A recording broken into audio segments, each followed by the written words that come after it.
Olá, paz do Senhor, eu sou o pastor André Cardoso e que alegria poder estar com você para mais uma escola bíblica dominical online da Igreja Evangélica Canaã. Graças a Deus pela sua vida, graças a Deus pela vida, graças a Deus pela sua família, graças a Deus pela nossa igreja, graças a Deus pelos nossos pastores. Deus abençoe pastor Rogério Pardini, pastor Anderson Moraes e todo o ministério da Igreja Evangélica Canaã. Hoje nós estamos inaugurando a nova lição da nossa escola bíblica e o tema é os valores do reino de Deus, a relevância do Sermão do Monte para a Igreja de Cristo. Essa será a nossa nova lição, onde estaremos meditando na palavra de Deus, sobre o Sermão do Monte, o Sermão da Montanha. Amém? Antes de iniciar com a aula introdutória dessa revista, eu quero dirigir a Deus uma palavra de oração, para que Ele venha nos abençoar enquanto estivermos aqui meditando na palavra de Deus. Amém? Senhor Deus, em nome de Jesus, eu quero agradecer-te uma vez mais pela oportunidade que o Senhor me concede de estar diante da tua palavra, diante do teu povo, com a responsabilidade e o privilégio de poder expor algo acerca da tua palavra. Que tudo que for dito aqui seja para edificação dos teus filhos, para a edificação da igreja, em nome de Jesus. Abençoa o trabalho, o ministério da Igreja Evangélica Canaã, os pastores, pastor Rogério Pardini, Anderson Moraes e todo o ministério da igreja, todo o nosso departamento de ensino, colegas, professores, irmãos, obreiros que trabalham na escola bíblica dominical, também os irmãos da mídia, que a tua bênção esteja sobre todos, em nome de Jesus, amém. Amém? Vamos lá então, nós vamos hoje estar meditando na lição 1 dessa revista, eu repito para você, os valores do reino de Deus, a relevância do Sermão do Monte para a Igreja de Cristo hoje. E a primeira lição, o tema é o Sermão do Monte, o caráter do reino de Deus. Esta lição que vamos estudar, o comentarista é o pastor Osiel Gomes. Amém? Vamos lá então. O Sermão do Monte e o caráter do reino de Deus. O texto áureo da lição está em Mateus, capítulo 5, no verso de número 11, que diz: Bem-aventurados sois vós, quando vos injuriarem e perseguirem e, mentindo, disserem todo mal contra vós por minha causa. Eu vou repetir. Bem-aventurados sois vós, quando vos injuriarem e perseguirem e, mentindo, disserem todo mal contra vós por minha causa. Antes de continuar, aqui o texto áureo que está em Mateus 5:11 deixa bem claro a razão do porquê da injúria, da perseguição e do mal dito com base na mentira contra um cristão. É por minha causa. Essas coisas acontecem por minha causa. E quando elas acontecem por minha causa, vocês que forem injuriados, perseguidos, alvos de mentira e de calúnia e de difamação, vocês serão bem-aventurados quando isso for feito por minha causa. Ou seja, pelo seu amor, pelo meu amor, pelo nosso amor pelo Senhor Jesus Cristo. Pela causa do Evangelho, pela palavra de Deus. Como disse João no Apocalipse, eu, João, vosso irmão e companheiro nas perseguições. Estou na ilha chamada Pátimos por causa de Jesus Cristo e do testemunho de Jesus Cristo, ou seja, pela palavra, por causa da palavra e do testemunho de Jesus Cristo.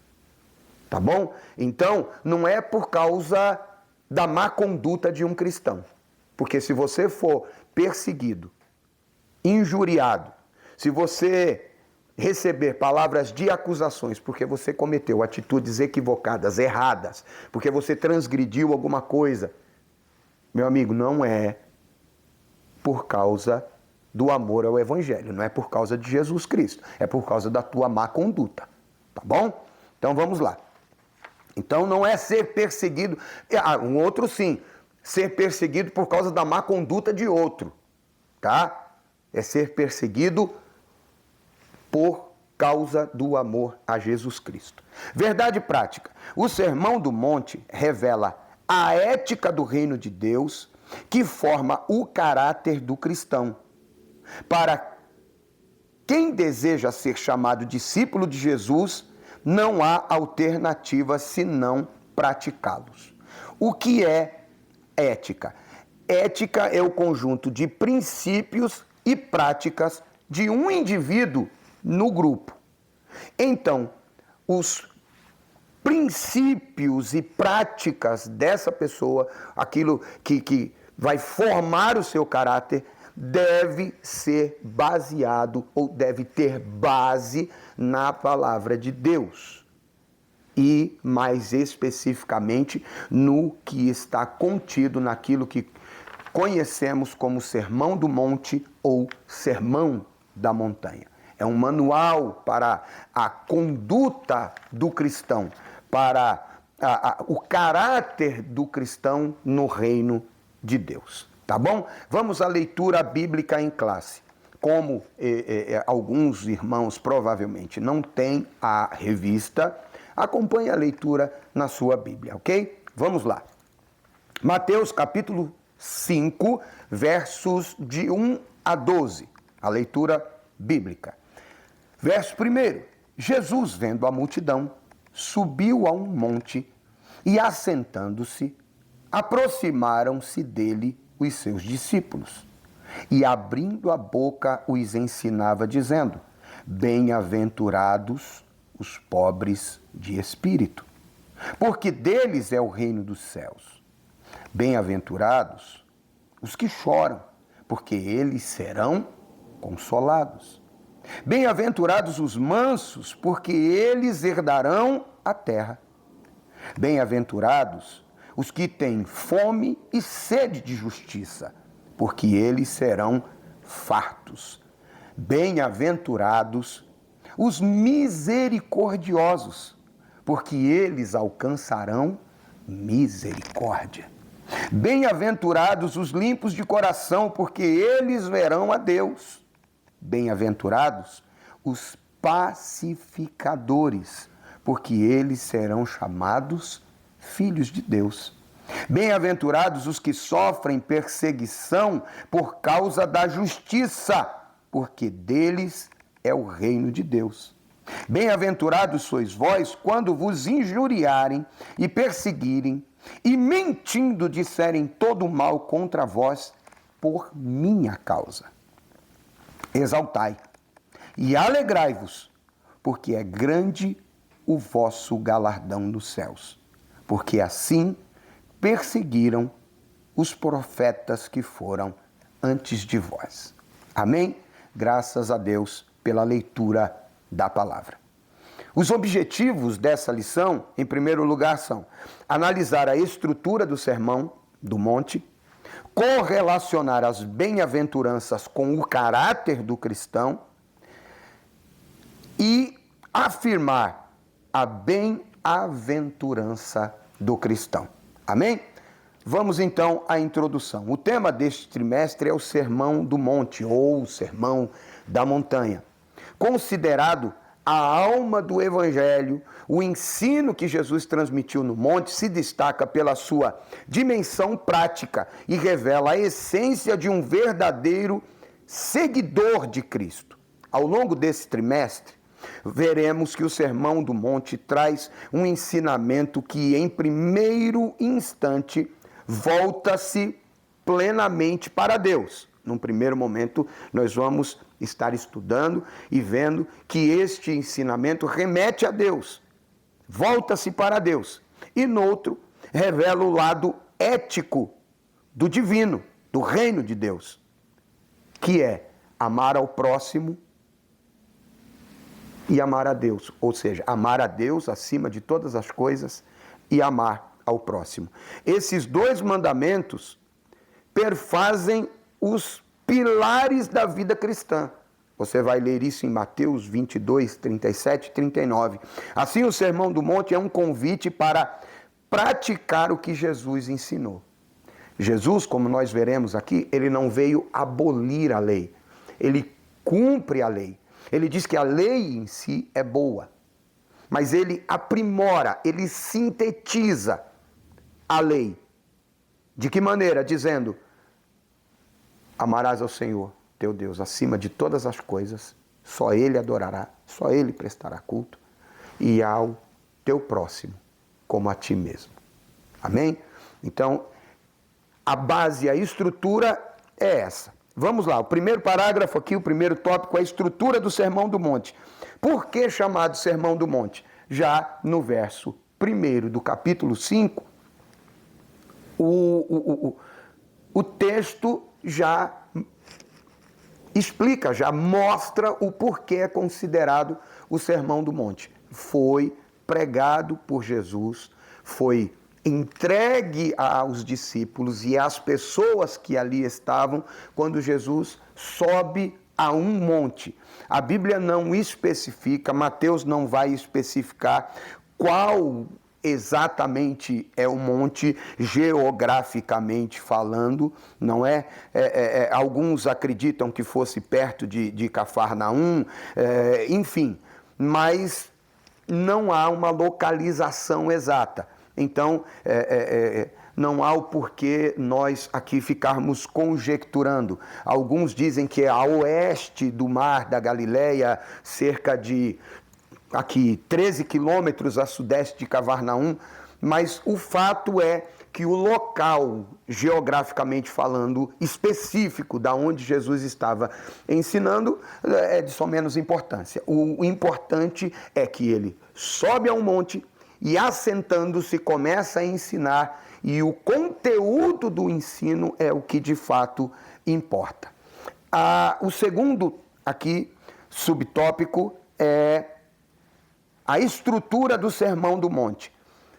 O Sermão do Monte, apresentado aqui em Mateus, ele tem um cuidado, vamos dizer assim, de apresentar a pessoa de Jesus e a autoridade de Jesus, a origem do ministério de Jesus, quem é Jesus? Ele faz essa apresentação.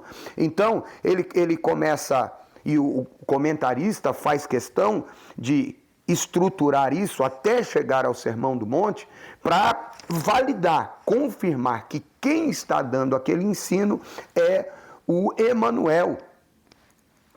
Mateus 1:23.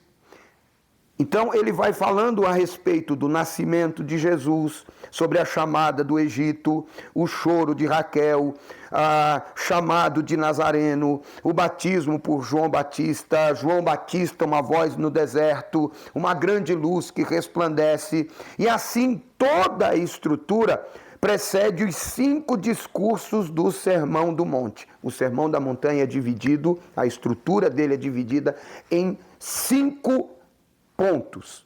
E o primeiro deles é as bem-aventuranças, Mateus capítulo 5, verso 3 a 12.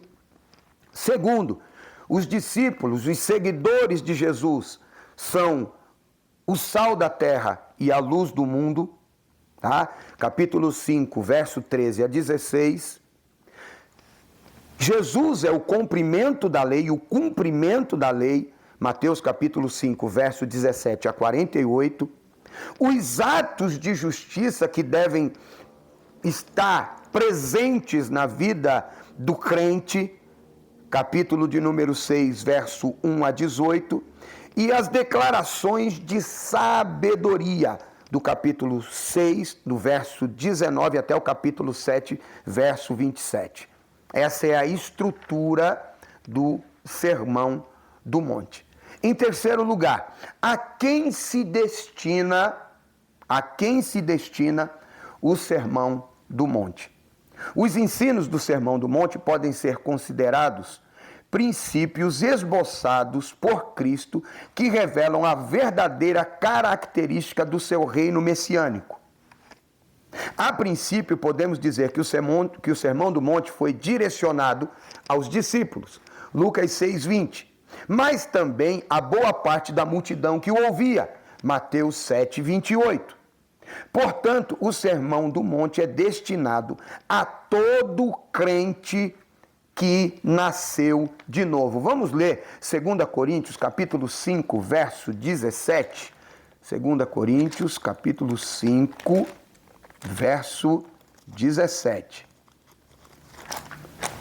Que diz assim: assim que se alguém está em Cristo, nova criatura é, e as coisas velhas já passaram. Eis que tudo se fez novo.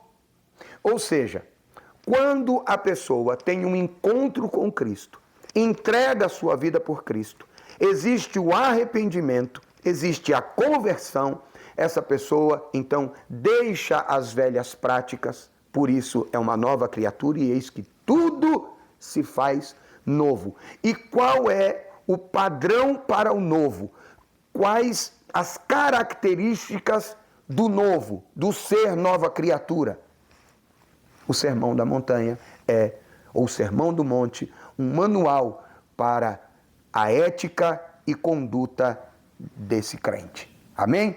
Então, esse é o primeiro ponto desta lição, tá? É uma lição introdutória, por isso um pouco mais resumida, e nós estaremos tratando mais especificamente dos temas ao longo das 13 lições que teremos nesse estudo. Amém? A síntese do primeiro tópico é: o Sermão do Monte está estruturado em 5 grandes discursos proferidos por Jesus Cristo e tem como público-alvo todo crente que nasceu de novo.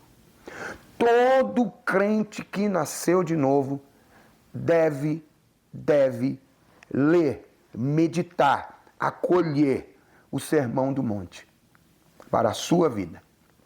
Amém? Vamos lá. Segundo, as bem-aventuranças e o caráter dos filhos de Deus. O que são as bem-aventuranças? A expressão bem-aventurados é um adjetivo plural grego, makarioi, que significa felizes. Então, quando o texto fala sobre as bem-aventuranças, por exemplo, bem-aventurados os pobres de espírito, porque deles é o reino do céu, felizes são os pobres de espírito, porque deles é o reino de Deus. Bem-aventurados, felizes, são os pacificadores. Felizes são os que sofrem perseguição por causa da justiça, porque deles é o reino de Deus. Felizes, tá? Essa expressão trata das qualidades presentes na vida dos que dependem de Deus, que estão sob o domínio e soberania do Senhor e seguem a Jesus com sinceridade. Por isso, nenhum dos seus mandamentos é pesado. Por isso, observar a palavra não é pesado. Por isso, ter princípios éticos e morais que correspondem à conduta de um cristão não é pesado, porque se tem prazer nessas coisas em Cristo Jesus, tá bom? Ela ainda se refere tanto ao presente quanto ao futuro. Nesse sentido, o salvo está consciente das promessas divinas para o futuro, a fim de que viva piedosamente em Cristo e desenvolva as suas virtudes presentes no Sermão do Monte. Assim, nas palavras de nosso Senhor, as bem-aventuranças são o resultado da fidelidade do crente a Deus que, em qualquer circunstância, persevera no caminho. E com isso pratica ou participa, melhor dizendo, das bênçãos divinas na salvação. Por que eu entendo? Vamos voltar aqui às bem-aventuranças. Por que eu devo estar feliz quando eu choro? Porque eu tenho a certeza que serei consolado. Por que eu devo ser manso e feliz com isso? Porque há uma promessa de que herdaremos a terra.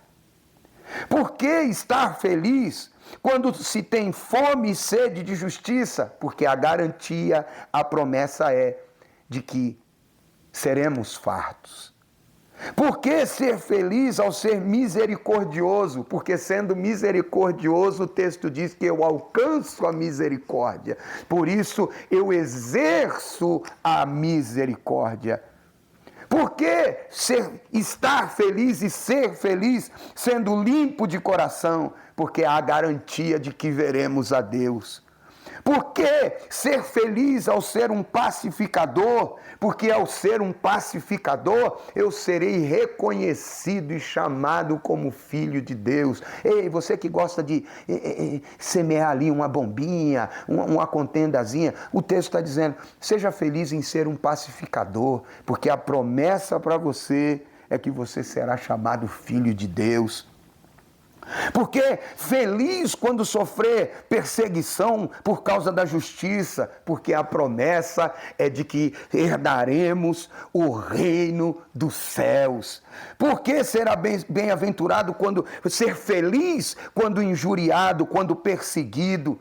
Porque temos a garantia da salvação em Cristo Jesus. Essa é a razão. Amém? Vamos continuar. O reino de Deus e seu caráter. No Evangelho de Mateus, identificamos a chegada do reino de Deus e a pregação de Jesus a respeito do Evangelho do reino. Mateus capítulo 3, verso 2, uma das referências deixadas aqui pelo comentarista, diz o seguinte: arrependei-vos, porque é chegado o reino dos céus. Mas o que seria o reino de Deus? Na Bíblia, o reino de Deus é comparado a uma semente, a qual se desenvolve por longo tempo. O reino de Deus em nós é uma semente que vai crescendo, crescendo, crescendo. Isso você pode ler depois em Marcos capítulo 4, verso 26 a 29. De modo que podemos falar a respeito de um reino presente, mas que há de se revelar. Mateus 5, 3, 12, 28 e 19, verso 4. E de um reino futuro. Mateus 7, 21 e 22, verso 25, Mateus 25, 34. A expressão reino de Deus declara a soberania, o reinado e o governo de Deus atuando em tudo. Se eu tive um encontro com Deus, e se eu recebi a palavra, o evangelho do reino, logo este deve exercer um efeito prático, presente na minha vida. Hoje, já, tá? Podemos ainda detectar pelo menos 4 conceitos que se referem à expressão reino de Deus na Bíblia. Primeira, o reino no coração. Um reinado que ocorre dentro do coração da pessoa que se rende à soberania de Deus. Acabei de falar sobre isso, Lucas 17, 21. A chegada do reino de Deus como salvação, quando a pessoa passa pela experiência salvífica, ou seja, pela experiência da salvação, ela desfruta das bênçãos, tanto espirituais quanto materiais. E então ela reconhece e obedece os princípios deste reino. Mateus 10, 25 e 26. Em terceiro lugar, a igreja, a expressão do reino de Deus. A igreja, constituída de pessoas com coração regenerado e transformado e que por isso reconhece Deus como soberano. A igreja é vista como a expressão do reino de Deus. Mateus capítulo 16, verso 17 a 19. A igreja deve observar os princípios do reino. A igreja deve trazer o reino. A igreja deve pregar o reino. A igreja deve inserir as pessoas no reino. A igreja é a expressão do reino de Deus. Vamos lá, quarto lugar. Toda a criação e a volta do Senhor. A imagem bíblica do governo de nosso Senhor, em que o universo será redimido e posteriormente haverá novo céu e nova terra, traz consigo a dimensão do reino de Deus, o reino futuro. Romanos 8, 22 e 23 e Apocalipse 20, verso 6 e Apocalipse 21, verso 1. Vamos ler Apocalipse 21 e o verso 1. E vi um novo céu e a nova terra, porque já o primeiro céu e a primeira terra se passaram e o mar já não existe. A manifestação futura do reino de Deus. Oh, aleluia. Vamos lá. Os súditos do reino de Deus. Quem são os súditos do reino de Deus? Aleluia. A primeira sessão do Sermão do Monte, que fala das bem-aventuranças, que é do Mateus capítulo 5, do verso 1 a 12, destaca 8 qualidades que formam o caráter dos súditos de Deus. Isso é extraordinário. É uma característica, ou são características que devem estar presentes em nós enquanto súditos desse reino. Vamos a elas. Primeiro, o quebrantamento. Segundo, o choro. Terceiro, a mansidão. Quarto, a retidão ou justiça. Quinto, a misericórdia. Sexto, a pureza. Sétimo, buscar a purificação, buscar a pureza. 8, a perseguição por causa dos valores do reino. A perseguição por causa dos valores do reino. Os valores do reino são inegociáveis. Eu não posso negar os valores do reino a despeito de dizer que quero inserir pessoas nesse reino, porque se eu transgrido estes princípios, logo eu estou, no mínimo, equivocado. Ah, mas o importante é encher a igreja. O importante é juntar gente. Mas e os princípios estão sendo observados?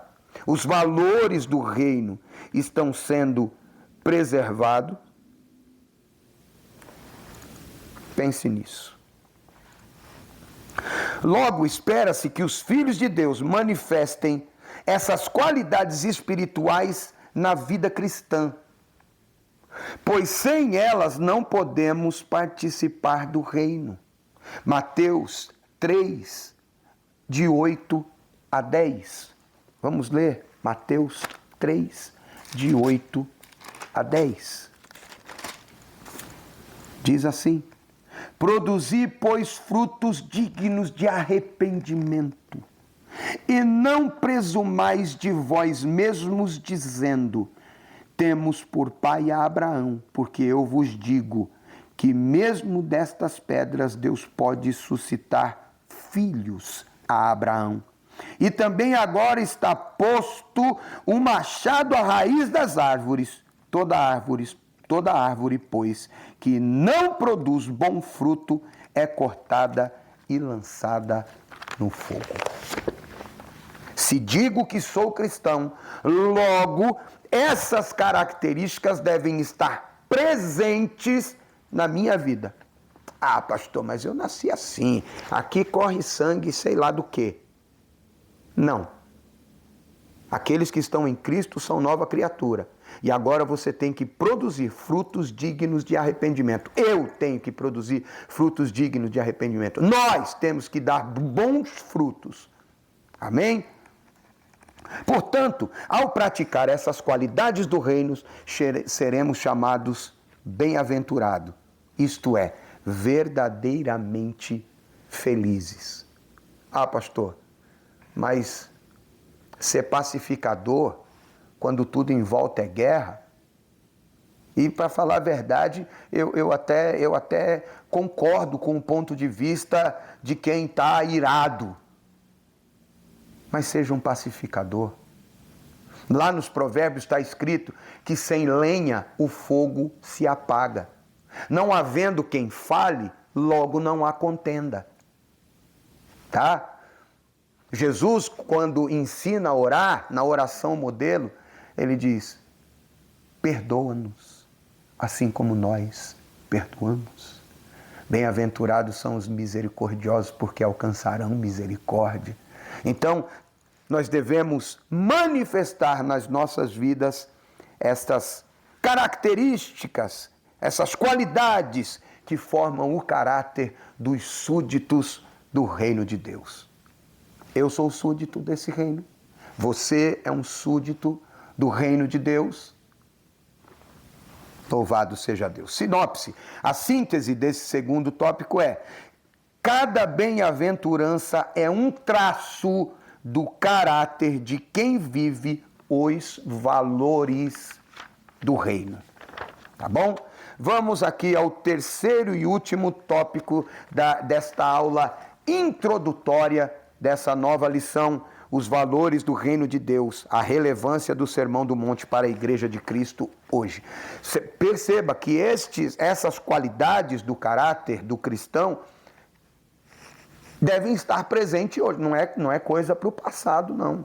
Tá? Todas as bem-aventuranças aqui, tudo isso que foi dito, é para hoje. Na segunda parte do Sermão da Montanha, Jesus vai falar que os discípulos são o sal da terra e a luz do mundo. Isso está presente hoje. Depois que... isso tudo está presente hoje. Tá? Vamos continuar aqui. Somos bem-aventurados. Primeiro, a beatitude na vida dos servos, a bem-aventurança na vida dos servos, a felicidade na vida do servo. Salvo em Cristo, o seguidor de Jesus vive a beatitude, isto é, um estado permanente de perfeita satisfação e plenitude. Estado de felicidade e serenidade. Oh, meu Deus, como a gente precisa disso. Como a gente precisa disso. Como nós precisamos disso. Dessa certeza de que se somos salvos e que se estamos em Cristo, nós somos felizes, somos aquilo que o apóstolo Paulo disse, mais do que vencedores. Acreditando que todas as coisas cooperam para o bem daqueles que amam a Deus, até aquelas coisas que eu não entendo.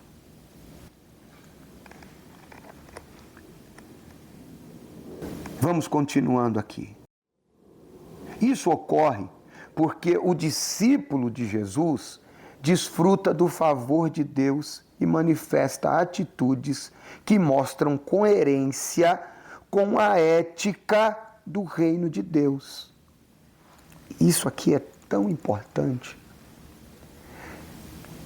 As minhas atitudes, as nossas atitudes, as atitudes daquele que diz que é cristão, eu gosto muito quando a pastora Edmeia Williams, ela diz que o cristão é aquele que tem a cara do Cristo. Parece com ele. Quando eu digo que eu tenho a cara dele, quando eu digo que eu sou cristão, eu devo manifestar atitudes, atos, que sejam coerentes com a ética do reino de Deus. Vamos lá. Humildade, mansidão, retidão, misericórdia, pureza, disposição para o perdão, eu devo manifestar essas características, uma vez que eu digo, sou cristão, sou súdito de um reino que é eterno. Mas não é aquela falsa humildade não, tá? Eu sou tão humilde. Vamos para lá, você é uma pessoa inteligente, você já entendeu. É possível todo crente agir por meio dessas atitudes, pois quem passou pela experiência da salvação é transformado interiormente pela palavra. É possível, sim, apresentar, demonstrar e ter essas atitudes na vida, sim. A Bíblia diz que é possível. Vamos ler Hebreus 4:12? Vamos ler Hebreus 4:12? Olha só. Porque a palavra de Deus é viva e eficaz, mais penetrante que qualquer espada de 2 gumes, e penetra até a divisão da alma do espírito e das juntas e medulas, e é apta para discernir os pensamentos e intenções do coração.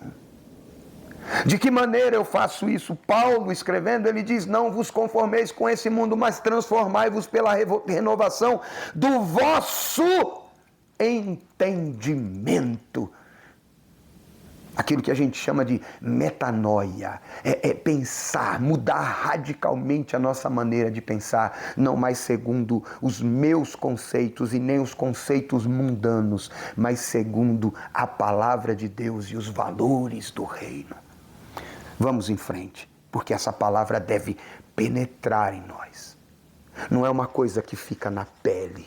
A palavra de Deus tem que ser algo que penetra na divisão da alma e do espírito, das juntas e medulas, ou seja, no mais profundo do ser, no mais profundo da individualidade de cada um. A palavra de Deus deve alcançar todas as áreas, tudo, todas as camadas da nossa existência.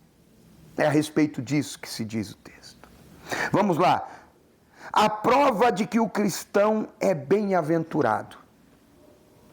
É possível ter uma prova de que o cristão é um bem-aventurado? O cristão que pratica essas 8 beatitudes que estão lá em Mateus 5, de 1 a 12, tá?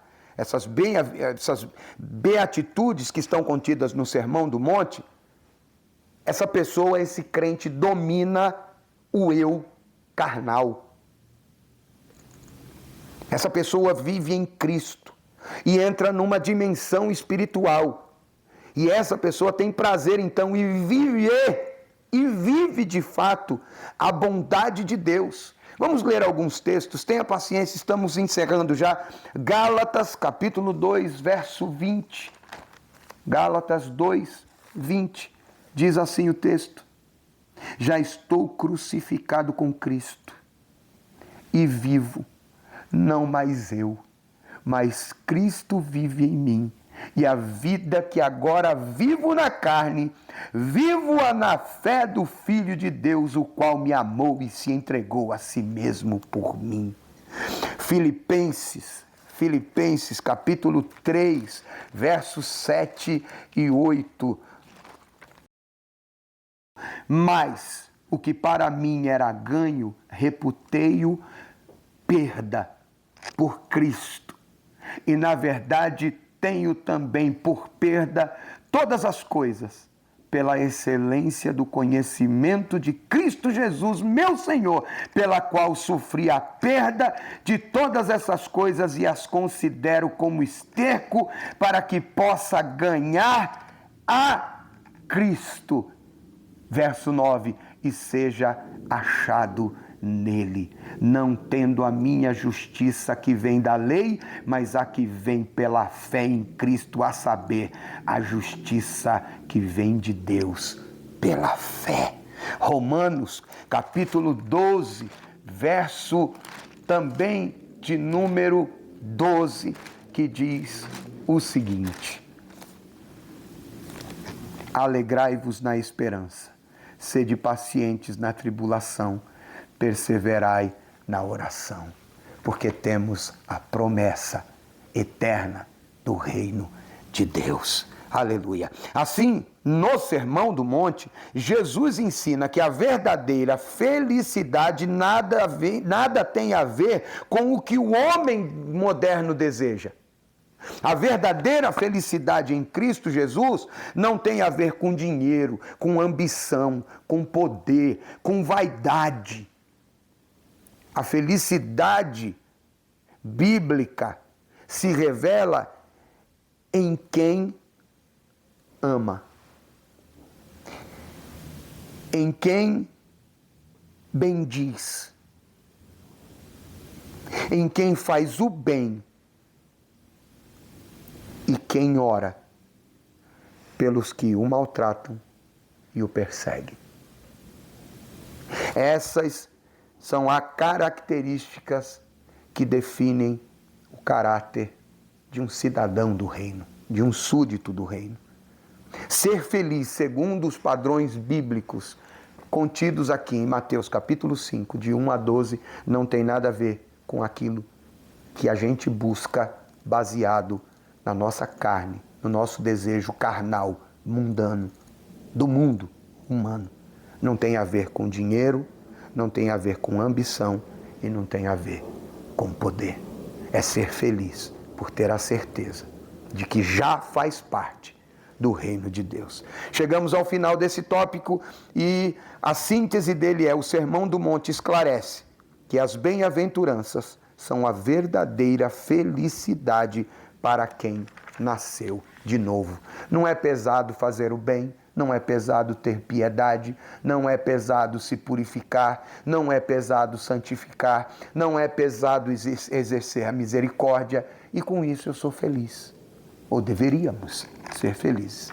Pois bem, a conclusão: o Sermão do Monte é a base ética do reino de Deus. Nele, constatamos o lado divino de uma atitude amorosa do cristão para com Deus, bem como para o seu próximo. Como eu posso dizer que amo a Deus e sou incapaz de amar o meu irmão, quem eu vejo?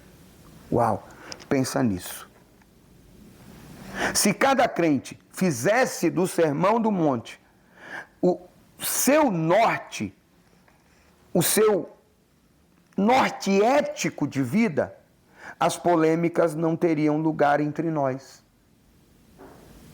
Não haveria espaço para meras opiniões intelectivas, ou seja, as minhas opiniões segundo a minha intelectualidade, nada disso teria importância, visto que o propósito desse sermão é que cada crente seja como Deus quer que ele seja.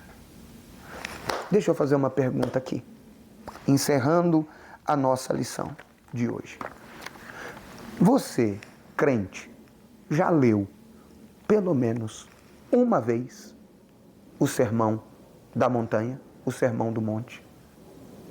Você pelo menos uma vez leu, meditou, listou quais são as bem-aventuranças?